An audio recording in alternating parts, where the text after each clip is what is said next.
अस्सलाम वालेकुम नाज़रीन, जैसा कि आपके इल्म में है कि आज जो है वो डिबेट होनी थी पार्लियामेंट में। जो सबसे इस वक्त हॉट टॉपिक है इमिग्रेंट्स के लिए, आईएलआर यानी कि सेटलमेंट 5 साल के बाद होगी, 10 साल के बाद होगी या फिर 20 साल के बाद होगी। तो वो दिन जो है वो आ चुका है। अभी हमने थोड़ी देर पहले जो है वो डिबेट सुनी भी है। अभी तक जब हम ये रिकॉर्ड कर रहे हैं तो डिबेट जारी भी है। हमारे साथ इस वक्त मौजूद हैं नुमान आसिफ साहब, जो इमिग्रेशन के सोलिसिटर हैं। इनसे पूछेंगे, इन्होंने भी ये डिबेट सुनी है, ये इस डिबेट को कैसे देखते हैं और इस डिबेट का जो है वो क्या असर जो है वो आने आने वाले टाइम में पड़ने वाला है, और क्या फौरी तौर पे कोई डिसीजन भी निकला है इस डिबेट के बाद या नहीं। बहुत शुक्रिया नुमान साहब, आपने टाइम दिया। थोड़ा सा बताइएगा कि ये बेसिकली जो डिबेट थी इसमें आज क्या हुआ, क्या है। बहुत शुक्रिया जुल्कनैन भाई। देखिए, आज जो 2 फरवरी है, ये एक टाइम पहले से ही जो उन्होंने थैरिकेट किया हुआ था इस चीज़ के लिए।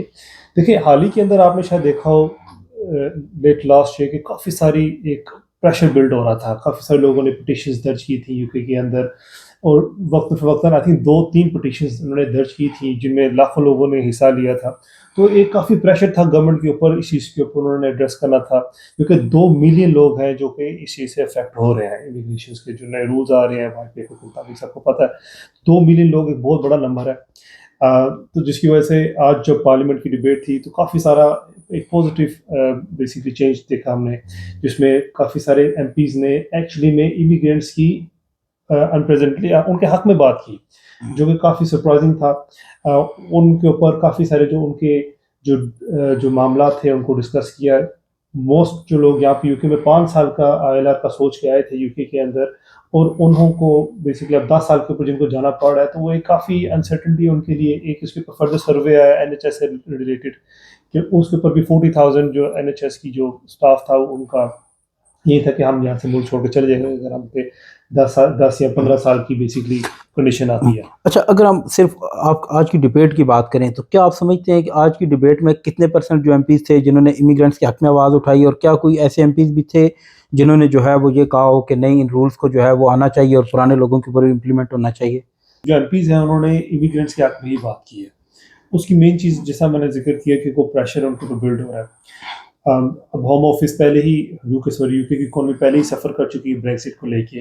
अब ये फर्दर ब्लो उनकी तरफ आएगा कि अगर ये इतनी हॉस्टाइल पॉलिसीज़ लेके आते हैं, तो मेरे मुताबिक काफ़ी सारे लोग फिर से जो कि माइग्रेंट हैं यहाँ पे, टैक्स पेयर हैं और हार्ड वर्किंग जो यहाँ पे लोग हैं, वो दोबारा किसी और जगह पे अपना होम जाके वो रहना पसंद करेंगे। और काफ़ी सारे देखने में आ रहा है, काफ़ी सारे लोग अमेरिका, ऑस्ट्रेलिया के अंदर ऑलरेडी मूव कर रहे हैं। थोड़ा सा अगर आप देखने वालों को बता दें कि आज की जो डिबेट थी इसका क्या जो है वो इम्पैक्ट होने जा रहा है, और क्या इस डिबेट के बाद कोई फैसला भी हो गया है या अभी तक नहीं हुआ। नहीं, ये तो देखिए अभी सिर्फ कंसल्टेशन का हिस्सा था। जो आज की डिबेट है ये भी एक सिर्फ समझ लीजिए फर्दर इसके ऊपर बहस थी कि क्या कर सकते हैं। मगर इससे हमें एक ये चीज़ नज़र आ रही है कि देखें ऊँट किस करवट बैठने लगा है। ठीक है? मेरे मुताबिक तो देखिए बहुत पॉजिटिव चीज़ है कि ये डिबेट हुई। पहले तो हम ये भी नहीं तसव्वुर कर रहे कि ये डिबेट होगी भी ऐसी कोई, और होम ऑफिस वन साइडेडली जितने भी मैटर्स हैं जो व्हाइट पेपर के ऊपर उन्होंने पब्लिश किए थे वो एज इट इज़ उसको एक बिल के तहत वो होम ऑफिस में सॉरी पार्लियामेंट में मंजूर करके इम्पोज कर देगी। तो in a way it's a good news कि लोग जो हैं वो अब इससे लेके आई थिंक काफ़ी खुश होंगे।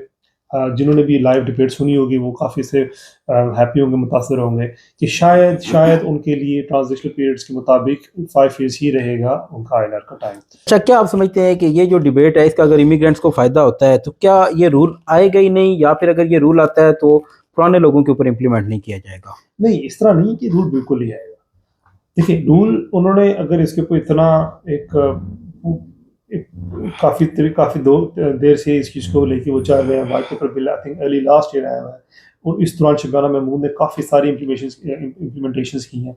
एटलीस्ट सिर्फ लास्ट ईयर के अंदर ही 5 to 7 टाइम्स सिर्फ स्किल वर्कर वीज़े के ऊपर उन्होंने चेंजेस लेके आए हैं। तो इतना कभी नहीं देखा गया कि इस रैप इतनी स्पीड से कि चेंजेस लेके आ रहे हो ना। तो डेफिनेटली चेंजेस तो आ रही हैं, और ये व्हाइट पेपर बिल के ऊपर काफ़ी सारे आई थिंक 80% चीज़ों को वो मोस्ट लाइकली वो मंजूर करवा लेंगे।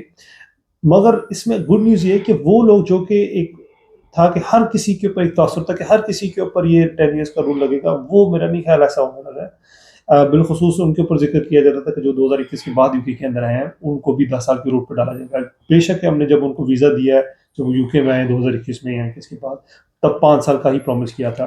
तो एक तरफ से देखा जाए तो होम ऑफिस अपने प्रॉमिस को ब्रीच करते हुए 10 पे लेके जा रहा था उनको 5 से, तो उसके ऊपर सिर्फ अगर उसके ऊपर फोकस किया है तो वो एक गुड न्यूज़ है कि उनको हो सकता है कि 5 साल के ऊपर ही अब रखा जाए। एक आखिरी सवाल मैं ये करूंगा आपसे कि ये जो बात हो रही थी आज डिबेट, ये सिर्फ स्किल वर्कर वीज़ा के हवाले से थी या इसमें रिफ्यूजीज भी शामिल हैं, क्योंकि उनके लिए तो 20 साल की बात की जा रही थी। देखें जुल्कुनैन भाई, इसके ऊपर सिर्फ स्किल वर्कर के हवाले से नहीं है।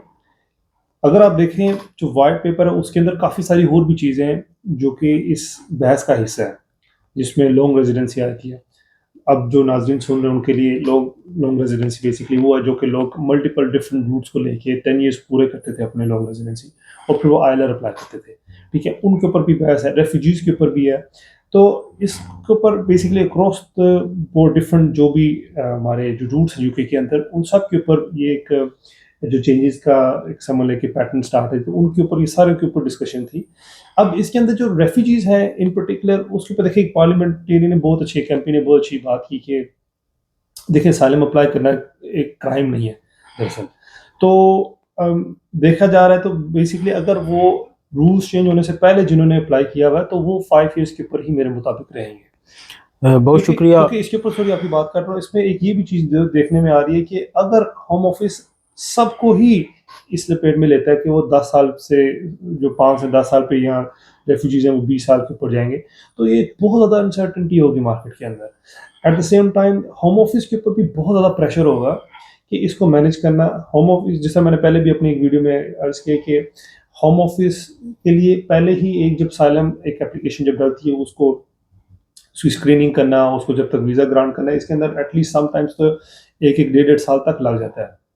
ठीक है, अब होम ऑफिस के लिए ये प्रोसेस दोबारा रिपीट करना हर 2.5 साल, तो वो बहुत एक इम्पॉसिबल चीज़ लगती है। बहुत शुक्रिया। ये थे नाज़रीन हमारे साथ नुमान आसिफ साहब। कोशिश करेंगे कि इस हवाले से जो भी पेश रफ्त हो वो हम आप तक बर वक्त पहुँचा सकें।